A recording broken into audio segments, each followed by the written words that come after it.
The story of the Last Samurai is often shrouded in the romantic haze of Hollywood cinema, where a foreigner finds his soul among noble warriors. However, the real narrative is far more complex, tragic, and deeply Japanese. It is not the story of an American who became a samurai, but of a Japanese man who refused to let the spirit of the samurai die with the times. His name was Saigō Takamori. In the mid-19th century, Japan was a feudal island nation, locked in isolation for over 2 centuries. The country was ruled by the Tokugawa shogunate, while the emperor remained a figurehead in Kyoto. By the 1860s, pressure from Western powers and internal strife had pushed Japan to the brink. Saigō Takamori, a low-ranking samurai from the Satsuma domain, emerged as a pivotal figure. He was a man of immense physical presence and moral conviction. Unlike the stereotypical bloodthirsty warrior, Saigo was known for his love of poetry, his loyalty to the imperial court, and his belief that Japan must modernize to survive. He became one of the 3 great nobles who orchestrated the Meiji Restoration of 1868.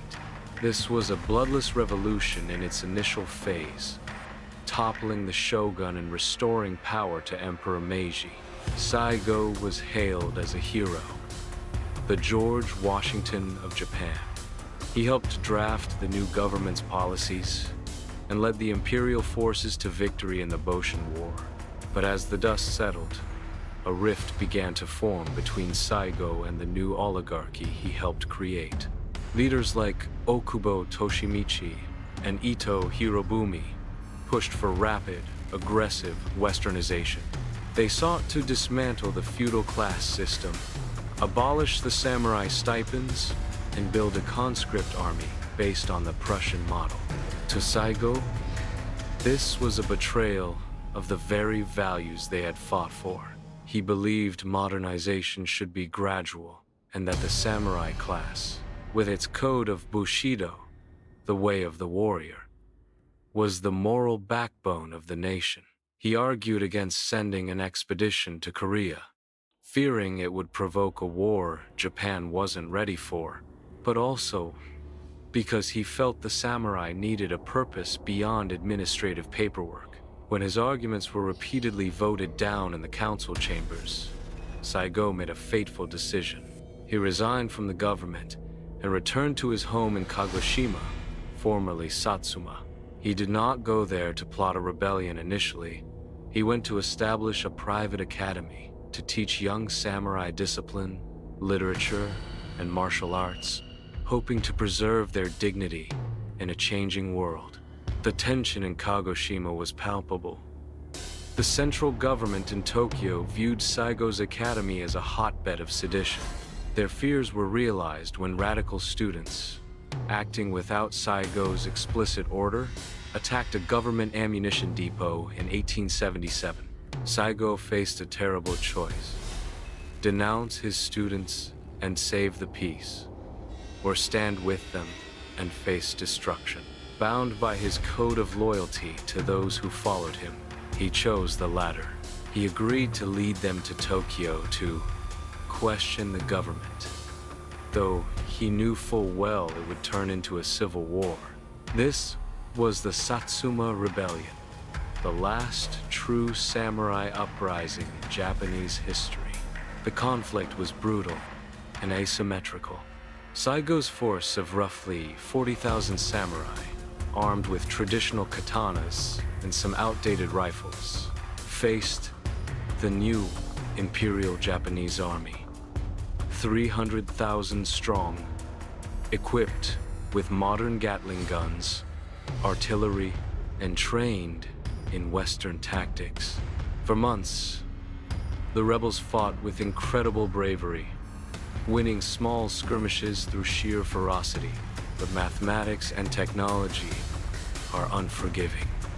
Slowly, the Imperial forces chipped away at Saigo's army. Supplies ran low, starvation set in. The romantic notion of sword versus sword combat quickly dissolved into the grim reality of industrial warfare. By September 1877, the remnants of the rebellion were cornered at Shiroyama, a small hill overlooking Kagoshima. Surrounded by tens of thousands of imperial troops and under constant artillery bombardment, Saigo knew the end had come. On the morning of September 24, the final charge began.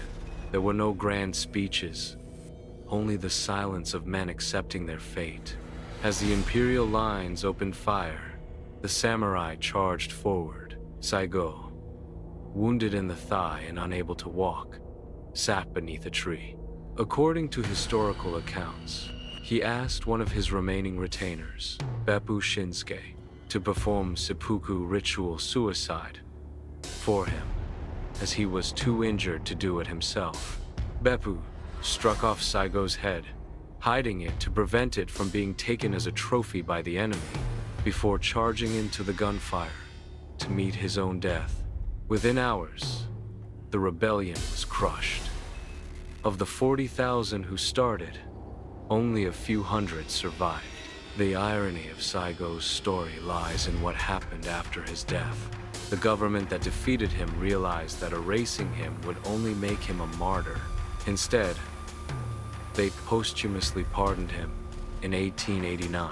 His statue now stands prominently in Ueno Park, Tokyo, walking his dog, a symbol of his humanity rather than his violence.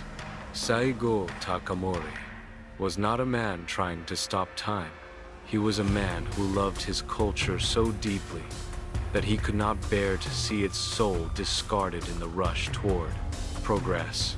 The real story of The Last Samurai is not about a foreigner finding honor in Japan, but about a Japanese hero who sacrificed everything to prove that even in the face of inevitable modernization, the human spirit and the values of integrity, loyalty, and courage remain timeless.